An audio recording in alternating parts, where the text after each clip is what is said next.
অনলাইনে আবেদন করলে টাকা আগে পাওয়া যাচ্ছে, 2 মাসে টাকা ঢুকতে পারে একসঙ্গে। যুদ্ধের আগুনে পূর্বে ভারতে ফসল চাষিদের পাশে থেকে একগুচ্ছ পদক্ষেপ ঘোষণা মোদির। অকাল বৃষ্টি ও শিলাবৃষ্টিতে বিপর্যস্ত চন্দ্রকোনার আলু চাষ, মাথায় হাত কৃষকদের। অকাল বৃষ্টিতে জলে তলিয়ে 12,000 হেক্টর আলুর জমি, ক্ষোভে চাষি, মাঠে নেমে আলু তুললেন বিজেপি প্রার্থী। ট্রাম্পের ঘোষণার পরেই এক ধাক্কায় কমল তেলের দাম, বিরাট স্বস্তির খবর গোটা বিশ্বে। 3 সপ্তাহে যুদ্ধে ইরানে 1400 জনেরও বেশি মানুষের মৃত্যু, মানবাধিকার সংস্থা। ওরা বাংলা বাঙালিকে পছন্দ করে না, বিহারে বাংলার বিজেপি কর্মীকে হেনস্থায় গর্জে উঠল তৃণমূল। নাম বিচারাধীন ফের আতঙ্কে মৃত্যুর অভিযোগ উত্তর দিনাজপুরে। ট্রাম্পের 100% নিয়ন্ত্রণে মোদি, গুজরাট থেকে তোপ রাহুলের। রুটি বেলা থেকে মশলা বাটা, প্রচারে বেরিয়ে গৃহস্থালী কাজ সারছেন তৃণমূল প্রার্থী। আমি সারা বাংলায় দৌড়াচ্ছি, আমার ঘর তোরা সামলাস, মমতার বার্তার পরই ভবানীপুরে প্রচারে ফিরহাদরা।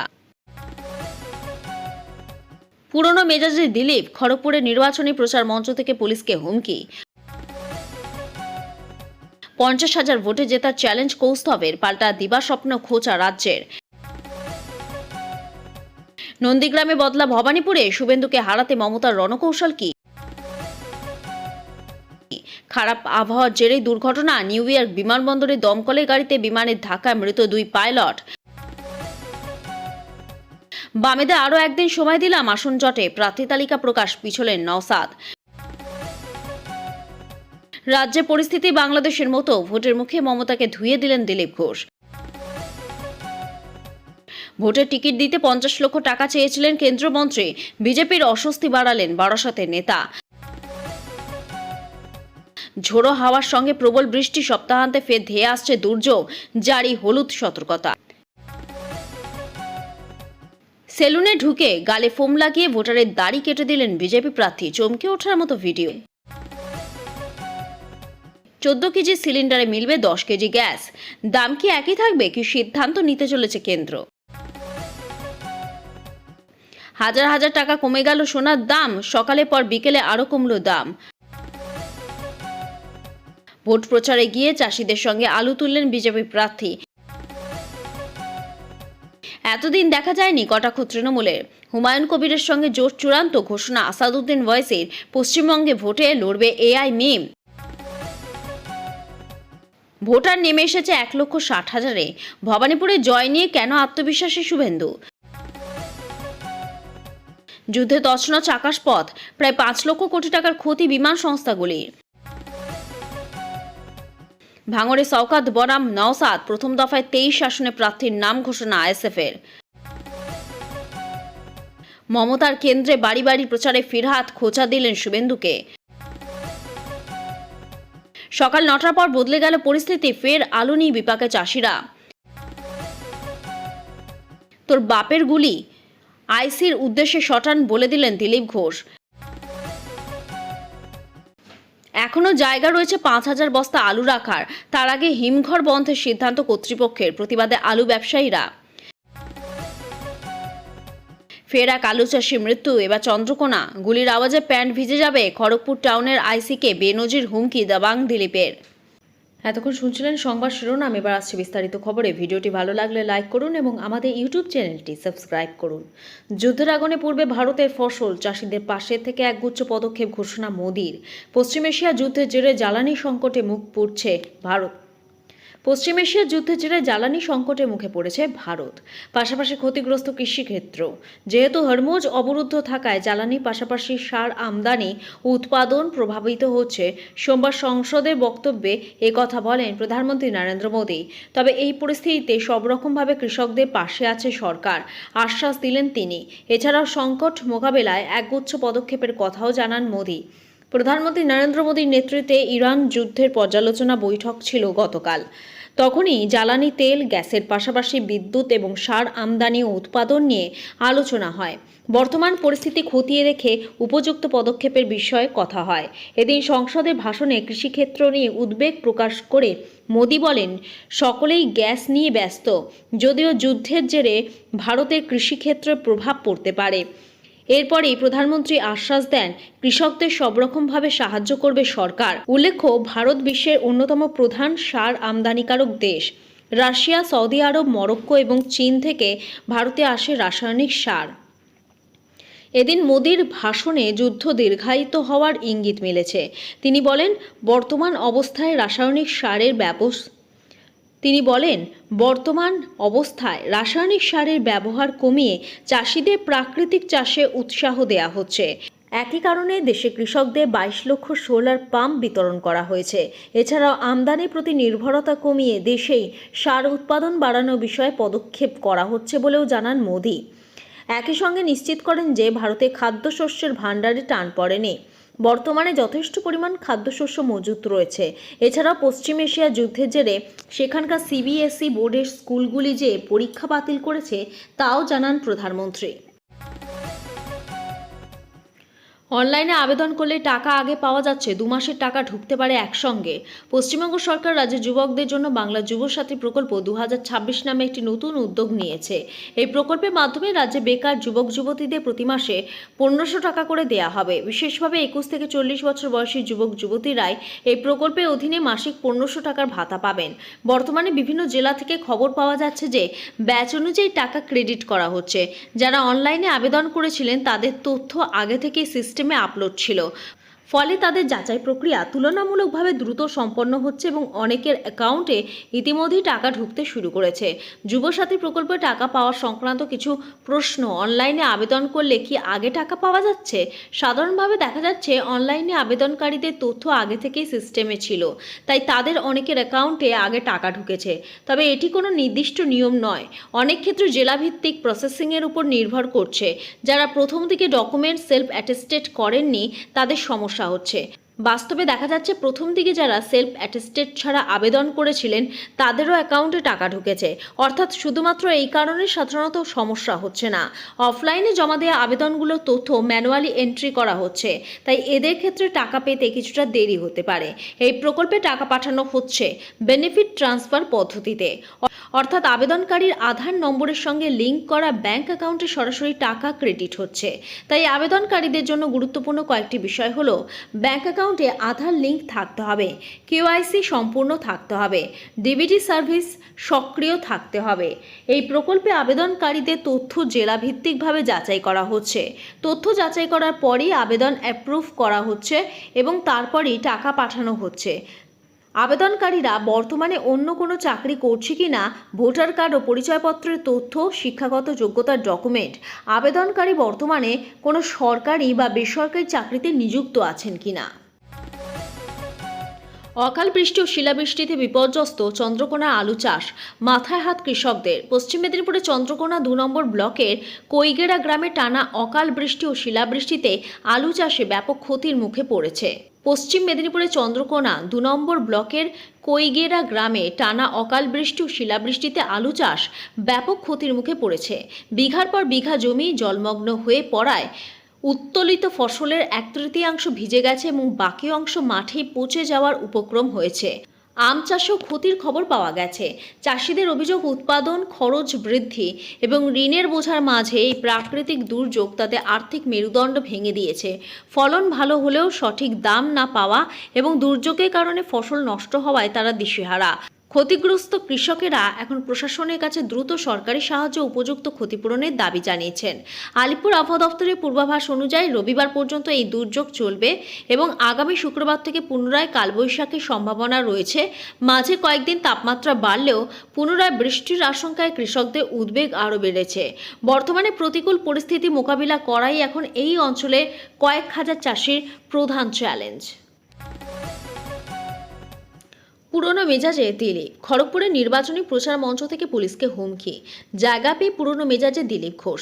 কেন্দ্রে বিজেপি প্রার্থী হওয়ার পরে নির্বাচনী প্রচারে ফের হুমকি দেওয়া শুরু করেছেন তিনি। বাদ যাচ্ছে না অশালীন শব্দ। সোমবার ভোটের প্রচারে বেরিয়ে সরাসরি পুলিশকে হুমকি দিলেন তিনি। রাজ্য সভাপতি পদ পাওয়ার পর বিজেপিতে রীতিমতো কোণঠাসা হয়ে পড়েন দিলীপ। গত বিধানসভা নির্বাচনে তার পুরনো জায়গা খড়গপুর থেকে সরিয়ে দুর্গাপুরে প্রার্থী করা হয় দিলীপকে এবং সেখানে হেরে যান তিনি। তারপর থেকে আরও ব্রাত্য হন প্রাক্তন রাজ্য সভাপতি। সর্বভারতীয় পদও যায়। দীর্ঘদিন বিজেপির বৈঠক বা সভায় ডাক পাননি তিনি। সেই বিষয় নিয়ে প্রকাশ্যে পদ্ম শিবিরে বঙ্গ নেতৃত্বের বিরুদ্ধে ক্ষোভ উগরে দেন দিলীপ। পরিস্থিতি ঘুরতে শুরু করে শ্রমিক ভট্টাচার্য বিজেপির রাজ্য সভাপতি হওয়ার পর থেকে। এবার বিধানসভা নির্বাচনে নিজের জায়গা খড়গপুরে টিকিট পেয়েছেন দিলীপ। আর তারপর থেকে ফের বিতর্কিত কথা শুরু করেছেন বিজেপি নেতা। সোমবার খড়গপুরের টাউন ভোটের প্রচারে বেরিয়ে পুলিশকে রীতিমতো হুঁশিয়ারি দিলেন বিজেপি প্রার্থী। প্রচার মঞ্চ থেকে অভিযোগ করে দিলীপ বলেন, এখানকার আইসি আমাদের কর্মীদের উঠিয়ে নিয়ে গিয়েছে। বলেছেন তৃণমূলের সঙ্গে কাজ করো, না হলে 4 তারিখের পর গুলি করে মেরে দেব। এরপরই অশালীন শব্দ ব্যবহার করে হুমকি দেন দিলীপ। বলেন, তোর বাপের গুলি, কতগুলো গুলি আছে তোর কাছে, গুলি দেখেছো? এমন দেখাবো যে আওয়াজে প্যান্ট ভিজে যাবে, রাস্তায় পেলে কান ধরে ওঠবোস করাবো। মঞ্চ গরম করা ভাষণে বিজেপি প্রার্থী বলেন, আমি বলছি অনেক বড় বড় গুন্ডা দেখেছি, এই খড়গপুরের সব ডাকাতদের সঙ্গে চোখে চোখ রেখে কথা বলেছি। তৃণমূলের নেতারা এসব গুন্ডা মাফিয়াদের চামচাগিরি করে জিতেছে, এখন এদের সঙ্গে নিয়ে চলছে। দিলীপ ঘোষ এদের চোখে চোখ রেখে কথা বলেছে, আগেও করব। বুক চওড়া করে থাকবো, কতগুলি বন্দুক কাছে দেখব। এইসব দাদাগিরি আমাদের দেখাবে না। ক্ষমতায় না থেকেও বিজেপি নেতাদের এই ধমক চমকের ফলে বাংলার মানুষ মুখ ফিরিয়েছে। এর আগেও কুকথা বলে বিতর্কিত মন্তব্য করে হুমকি দিয়ে বিতর্কে জড়িয়েছেন দিলীপ। প্রার্থী হয়েও সেই মেজাজ বজায় রেখেছেন তিনি। ঝোড়ো হাওয়ার সঙ্গে প্রবল বৃষ্টি। সপ্তাহান্তে ফের ধেয়ে আসছে দুর্যোগ। জারি হলুদ সতর্কতা। বৃষ্টি কেটেছে সোমবার সকাল থেকে। রোদের তাপ ছিল বেশ কড়া। অনেকেই মনে করেছিলেন দুর্যোগ কাটল বোধ হয়, তবে আদৌ কি তা নয়? আবহাওয়া দফতর বলছে সপ্তাহান্তে পশ্চিমবঙ্গে ফের হতে পারে বৃষ্টিপাত। বজ্রবিদ্যুৎ সহ বৃষ্টির জন্য পশ্চিমবঙ্গ সহ একাধিক রাজ্যে জারি করা হয়েছে হলুদ সতর্কতা। আগামী শুক্রবার থেকে মূলত দক্ষিণবঙ্গে জারি করা হয়েছে বৃষ্টিপাতের সতর্কতা। অর্থাৎ সপ্তাহান্তে ফের ভিজবে কলকাতা সহ শহরতলি। তবে বৃষ্টির খবর পেয়ে অনেকে হয়তো মনে করছেন তাপমাত্রা কমবে, ঠিক যেমনটা হয়েছিল গত সপ্তাহে। তবে আবহাওয়া দফতর কিন্তু এক্ষেত্রে উল্টো খবর শোনাচ্ছে। আলিপুর আবহাওয়া দফতর বলছে বৃষ্টি হলেও পাল্লা দিয়ে বাড়বে তাপমাত্রা। শুক্রবার থেকে রবিবার পর্যন্ত কলকাতায় টানা বৃষ্টিপাতের সতর্কতা রয়েছে, সঙ্গে বজ্রবিদ্যুৎ ও ঝোড়ো হাওয়া চলার সম্ভাবনা রয়েছে। শুক্রবার কলকাতায় ঘন্টায় 30 থেকে 40 কিলোমিটার বেগে ঝোড়ো হাওয়া চলার সম্ভাবনা রয়েছে। শনিবার আর রবিবার সেটা বেড়ে 40 থেকে 50 কিলোমিটার পর্যন্ত হতে পারে। কলকাতা সহ দক্ষিণবঙ্গের বাকি জেলাগুলিতে একই পূর্বাভাস রয়েছে। ঝাড়গ্রাম, পুরুলিয়া, বাঁকুড়া এবং 2 বর্ধমানে মঙ্গলবারও ঝড় বৃষ্টি হতে পারে। তবে শুধু দক্ষিণবঙ্গে নয়, উত্তরবঙ্গেও সমানভাবে ঝড় বৃষ্টির জন্য সতর্কতা জারি করেছে আবহাওয়া দফতর। মঙ্গলবার দার্জিলিং, জলপাইগুড়ি আর কালিম্পংয়ে বৃষ্টি বাড়ার সম্ভাবনা রয়েছে। আলিপুরদুয়ার এবং কোচবিহারে ঝড় বৃষ্টি চলছেই। উত্তরের সব জেলায় নতুন করে দুর্যোগ শুরু হয়েছে। তবে যথেষ্ট বৃষ্টি হলেও সপ্তাহান্তে যে তাপমাত্রা ফের কমবে সেই আশার কথা কিন্তু শোনাচ্ছে না আবহাওয়া দফতর। সোমবার কলকাতার তাপমাত্রা ছিল 31 ডিগ্রি সোমবার কলকাতার তাপমাত্রা ছিল 31 ডিগ্রি আশেপাশে। আগামী কয়েকদিন এই তাপমাত্রা 5 থেকে 6 ডিগ্রি পর্যন্ত বেড়ে যেতে পারে বলেই মনে করছে আবহাওয়া দফতর। ঘূর্ণাবর্ত এবং অক্ষরেখার কারণে বঙ্গোপসাগর থেকে প্রচুর পরিমাণ জলীয় বাষ্প স্থলভাগে ঢুকেছে বলেই জানাচ্ছে আবহাওয়া দফতর। সেই কারণেই ঝড় বৃষ্টি অনুকূল পরিস্থিতি তৈরি হয়েছে বলে জানাচ্ছে আবহাওয়াবিদরা। গত কয়েকদিন সাগর উত্তাল ছিল, ঝোড়ো হাওয়া বইছিল উপকূল সংলগ্ন সমুদ্রের ওপর। তবে আপাতত সেই দাপট কমেছে। মৎস্যজীবীদের উপর এই মুহূর্তে আর কোনো নিষেধাজ্ঞা নেই। রাজ্যে পরিস্থিতি বাংলাদেশের মতো। ভোটের মুখে মমতাকে ধুইয়ে দিলেন দিলীপ ঘোষ। পশ্চিমবঙ্গের শাসক দল তৃণমূল কংগ্রেসের বিরুদ্ধে সোমবার চাঁচাছোলা ভাষায় আক্রমণ শানালেন বিজেপি নেতা দিলীপ ঘোষ। তার বিস্ফোরক অভিযোগ, রাজ্যে পরিস্থিতি এখন বাংলাদেশের মতো হয়ে গিয়েছে এবং এখানে হিন্দুদের উপর অত্যাচার চলছে। বাংলা পরিস্থিতি বাংলাদেশের মতো। দিলীপ ঘোষ সোমবার এএনআইকে দেওয়া এক সাক্ষাৎকারে তিনি বলেন, রাজ্যে ঘন ঘন মন্দির ভাঙচুর এবং মূর্তি ভাঙার ঘটনা ঘটছে। খড়গপুর সদর বিধানসভা আসনে বিজেপি প্রার্থী দিলীপ ঘোষ বলেন, বাংলার পরিস্থিতি এখন বাংলাদেশের মতো। মন্দির ভাঙা, মূর্তি ভাঙা, মন্দিরে চুরি, এগুলো এখন রোজকার ঘটনা হয়ে দাঁড়িয়েছে। হিন্দুদের উপর ক্রমাগত অত্যাচার করা হচ্ছে। হিংসা কারণে মানুষ হিংসার কারণে মানুষ ঘরছাড়া হচ্ছেন বলেও তিনি দাবি করেন। তিনি বলেন মুর্শিদাবাদে হিন্দুরা অত্যাচারে অতিষ্ঠ হয়ে মালদহে গিয়ে থাকছেন, কারণ তাদের ওপর অকথ্য অত্যাচার চলছে। রাজ্য জুড়ে অশান্তির পরিবেশ। দিলীপ ঘোষ বিজেপি নেতা আরও দাবি করেন যে রাজ্য জুড়ে বারবার অশান্তির ঘটনা ঘটছে। মুখ্যমন্ত্রী মমতা বন্দ্যোপাধ্যায়কে নিশানা করে দিলীপ বলেন, বিভিন্ন জায়গায় বারবার দাঙ্গা এবং সংঘর্ষ হচ্ছে, আর নিশানা করা হচ্ছে হিন্দুদের। এই সব কিছুই মমতা বন্দ্যোপাধ্যায়ের ছত্রছায়ায় ঘটছে, তাই এবার একটা পরিবর্তন দরকার। নন্দীগ্রামে রামমূর্তি ভাঙচুর। দিলীপ ঘোষের এই মন্তব্যের ঠিক আগে রাজ্যে বিরোধী দলনেতা এবং ভবানীপুর ও নন্দীগ্রামে বিজেপি প্রার্থী শুভেন্দু অধিকারী অভিযোগ করেন যে নন্দীগ্রামের রামনবমীর আগে ভগবান রামের মূর্তি ভাঙচুর করেছে কিছু দুষ্কৃতী। এই ঘটনার প্রতিবাদে বিজেপি নেতারা বিক্ষোভও দেখান। এএনআইকে শুভেন্দু অধিকারী বলেন, মমতা বন্দ্যোপাধ্যায় নিজের ভোট ব্যাংকের জন্য গুন্ডা পুষছেন। তার অভিযোগ তৃণমূল সরকার হিন্দু বিরোধী। তিনি বলেন, রামনবমীর আগে যে রাম মূর্তি তৈরি করা হচ্ছিল, জিহাদিরা তা ভেঙে দিয়েছে। রাজ্য সরকার হিন্দুদের বিরুদ্ধে, কিন্তু সমাজ বিরোধী সবসময় হিন্দু উৎসবের আগে পরিস্থিতি খারাপ করার জন্য এই ধরনের কাজ করে। মমতা বন্দ্যোপাধ্যায় নিজে ভোট ব্যাংকের জন্য কিছু গুন্ডা তৈরি করেছেন, তারাই এই কাজগুলো করে। হাজার হাজার টাকা কমে গেল সোনার দাম। সকালে পর বিকেলে আরও কমলো দাম। রোজই বদলায় সোনার দাম। শহর অনুযায়ী আবার সোনার দাম আলাদা, আবার সোনার ক্যারেট অনুসারেও আলাদা আলাদা দাম সোনার। সপ্তাহের শুরুতেই অনেকটা নামলো সোনার দর, ধস রূপোর দামেও। তবে সোমবার দুবার বদলালো সোনার দাম। সোনার উপর দাম সোমবার যা হলো, বিকেলের দাম 24 ক্যারেট 1 গ্রামের দাম 13,427 টাকা। 22 ক্যারেট কিনতে গেলে 1 গ্রামের দাম 12,755 টাকা। 22 ক্যারেট বেচতে গেলে 1 গ্রামের দাম 12,218 টাকা। 18 ক্যারেট কিনতে গেলে 1 গ্রামের দাম 10,475 টাকা।